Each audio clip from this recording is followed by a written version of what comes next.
ఈరోజు మనం మాట్లాడుకోబోయే టాపిక్ ప్రతి ఒక్కరి ఇల్లాలు, ప్రతి ఒక్కరి పిల్లలు, మన ఇంట్లో మనం రోజు తినే ప్లేట్ గురించిన కథ. వినడానికి చాలా భయంకరంగా ఉన్న ఇది 100% పచ్చి నిజం. మనం రోజు తినే ఆరోగ్యకరం అనుకుని తినే అన్నం, కూరగాయలు, పండ్లలో స్లో పాయిజన్ ఉందా?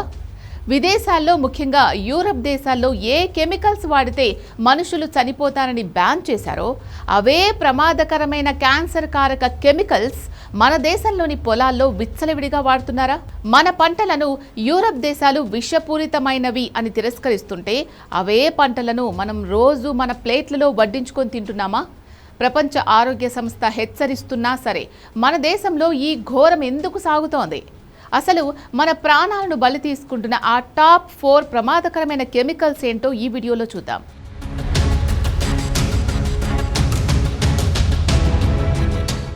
అసలు ఈ చర్చ ఇప్పుడు ఎందుకు అంత హాట్ టాపిక్గా మారింది అంటే, ఇటీవలే యూరోపియన్ కమిషన్ మరియు యూరోపియన్ ఫుడ్ సేఫ్టీ అథారిటీ డేటాను విశ్లేషించినప్పుడు ఒక షాకింగ్ నిజం బయటపడింది. మే 2024 నుంచి మే 2026 మధ్య కాలంలో, అంటే కేవలం 2 ఏళ్లలోనే యూరప్లోని 27 సభ్య దేశాలు ఏకంగా 365 భారతీయ వ్యవసాయ ఉత్పత్తులను తిరస్కరించాయి. ఎందుకు తిరస్కరించాయి తెలుసా? వాటిలో మోతాదుకు మించి ప్రమాదకరమైన పురుగుల మందులు, హెవీ మెటల్స్ ఉన్నాయని తేలడం వల్లే. ఇది ఒకవైపు మన ఎగుమతులను దెబ్బతీస్తుంటే, మరోవైపు మన దేశంలో క్యాన్సర్ మహమ్మారి ఎలా విరుచుకుపడుతుందో ICMR లెక్కలు చెప్తున్నాయి. మన దేశంలో 2022 నాటికి 14.6 లక్షల కొత్త క్యాన్సర్ కేసులు నమోదైతే 2025 నాటికి ఈ సంఖ్య దాదాపు 15.7 లక్షలకు చేరుకుంటుందని కేంద్ర ప్రభుత్వమే అంచనా వేసింది. క్యాన్సర్కు 100 రకాల కారణాలు ఉండొచ్చు, కానీ మనం రోజు తినే ఆహారంలో క్యాన్సర్ కారకాలు ఉంటే అది మన బాడీని ఎలా నాశనం చేస్తుందో ప్రత్యేకంగా చెప్పక్కర్లేదు.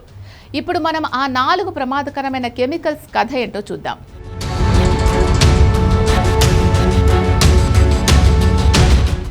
మొదటిది 2,4-D. దీని హిస్టరీ వింటే మీ ఒళ్ళు గగురు పొడుస్తుంది. పూర్వం వియత్నాం యుద్ధంలో అమెరికా సైన్యం శత్రువుల అడవులను, పంటలను నాశనం చేయడానికి ఏజెంట్ ఆరెంజ్ అనే భయంకరమైన కెమికల్ను విమానాల ద్వారా స్ప్రే చేసింది. ఆ ఏజెంట్ ఆరెంజ్లో వాడిన ముఖ్యమైన ఇంగ్రీడియంటే ఈ 2,4-D. ఈ రోజుకి ఇది మన దేశంలో గోధుమలు, వరి, చెరకు పంటల్లో కలుపు మొక్కల నివారణకు విచ్చలవిడిగా వాడుతున్నారు. దీనివల్ల క్యాన్సర్ వచ్చే అవకాశం ఉందని WHO క్యాన్సర్ ఏజెన్సీ ఎప్పుడో హెచ్చరించింది. ఇక రెండవది పారాక్వాట్. ఇది ఎంత డేంజర్ అంటే దీనికి ఎలాంటి విరుగుడు లేదు. ఇది కొద్దిగా కడుపులోకి వెళ్ళిన ఊపిరితిత్తులు, కిడ్నీలు పాడైపోయి మనుషులు చనిపోతారు. దీనివల్ల పార్కిన్సన్స్ వ్యాధి వచ్చే ప్రమాదం కూడా ఉంది. అందుకే ప్రపంచవ్యాప్తంగా దాదాపు 74 దేశాలు ఈ పారాక్వాట్ను పూర్తిగా బ్యాన్ చేశాయి. మన దేశంలో కేరళ, తెలంగాణ లాంటి కొన్ని రాష్ట్రాలు దీనిపై చర్యలు తీసుకున్నా దేశవ్యాప్తంగా దీనిపై నిషేధం విధించాలి అనే పిటిషన్ ఇంకా సుప్రీంకోర్టులోనే ఉంది. ఇక మూడవది గ్లైఫోసేట్. ప్రపంచంలోనే అత్యధికంగా వాడే కలుపు నివారణ మందిది. 2015లోనే WHO దీనిని ప్రాబబుల్ కార్సినోజెన్, అంటే క్యాన్సర్ను కలిగించే అవకాశం ఉన్న కెమికల్గా ప్రకటించింది. అమెరికా, యూరప్ దేశాల్లో ఈ కెమికల్ వాడకం వల్ల క్యాన్సర్ వచ్చిందని వేల కోట్లు నష్టపరిహారం చెల్లించిన దాఖలాలు ఉన్నాయి. కానీ మన దేశంలో మాత్రం ఆగ్రో కెమికల్ కంపెనీలు దీని ద్వారా ఏటా వేల కోట్ల లాభాలు గడిస్తున్నాయి. మన రెగ్యులేటర్లు కూడా కంపెనీల డేటా ఆధారంగా దీనికి క్లీన్ చిట్ ఇస్తున్నాయి. నాలుగవది డైమిథోయేట్ మరియు అసిఫేట్. డైమిథోయేట్ వల్ల DNA దెబ్బతింటుందని 31 దేశాలు దీన్ని బ్యాన్ చేశాయి. అలాగే అసిఫేట్ వల్ల మన పర్యావరణానికి ఎంతో మేలు చేసే తేనెటీగలు, సీతాకోక చిలుకలు చనిపోతున్నాయి.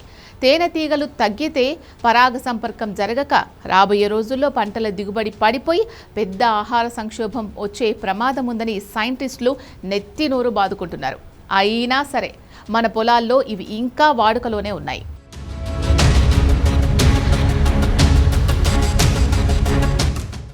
ఇక్కడ ఒక పెద్ద ప్రశ్న ఏంటి అంటే, ఆధునిక వ్యవసాయంలో పురుగుల మందులు లేకపోతే పంటలు పండవని, దిగుబడి తగ్గిపోతుందని కొందరు వాదించవచ్చు. కానీ విదేశీయుల ప్రాణాలు ముఖ్యం అని ఆయా దేశాల ప్రభుత్వాలు బ్యాన్ చేసినప్పుడు భారతీయుల ప్రాణాలు అంతకంటే తక్కువ ఖరీదా? యూరప్ దేశాలు మన పంటను రిజెక్ట్ చేస్తున్నప్పుడైనా మనం కళ్ళు తెరవాలి కదా.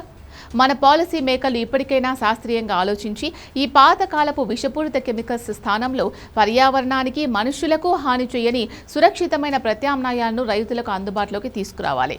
అప్పుడే మన ప్లేట్లలోకి వచ్చే ఆహారం అమృతమవుతుంది. లేదంటే అది స్లో పాయిజన్గా మారి మనల్ని దెబ్బతీస్తూనే ఉంటుంది.